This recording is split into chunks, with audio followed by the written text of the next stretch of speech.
just like Dad.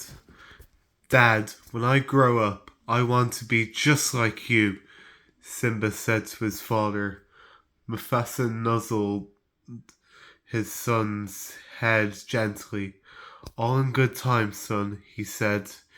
Just then, Simba's friend Nala bounded up to them.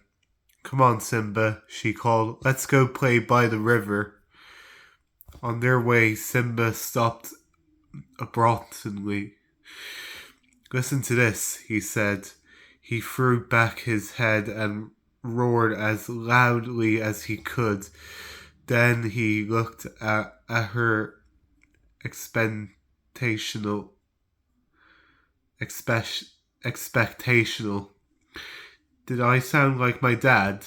Nala tried unsuccessfully to suppress a giggle. Not quite, said Simba. Soon they reached the river. The waters were high as a result of the recent rain. Simba found a quiet pool at the side and stared down at his reflection. Do you think my Manny is starting to grow? He asked Nala. Nala sighed. Maybe a little, she replied. But Simba, what's the big rush? Let's just have fun being young.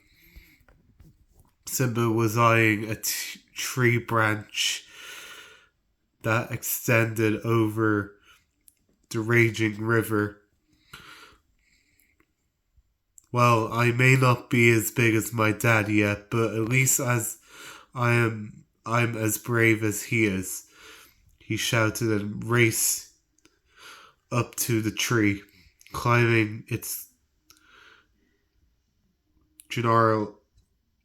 gnarled trunk. He began walking around the branch over the water.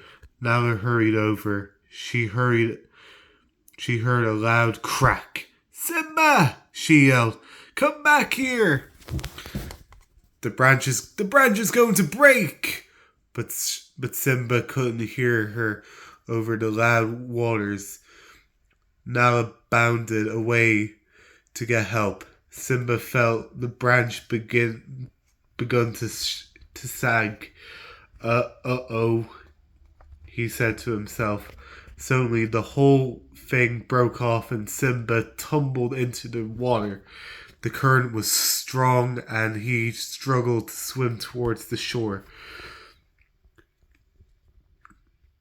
He was running out of strength and he realized he might not make it.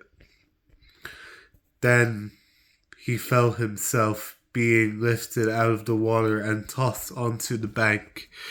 Dripping and coughing, he looked up right into the angry eyes of his father. Simba, thundered Mufasa. That's a big difference between being brave and being foolish. The sooner you learn that, the better chance you will have to grow old. Simba hung his head. Out of the corner of his eyes, he saw Nala pretending not to overhear.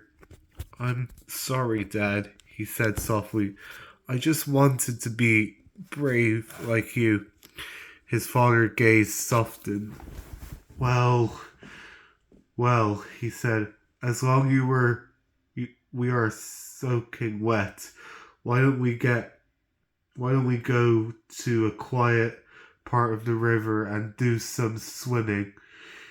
He looked over to where Nala was sitting.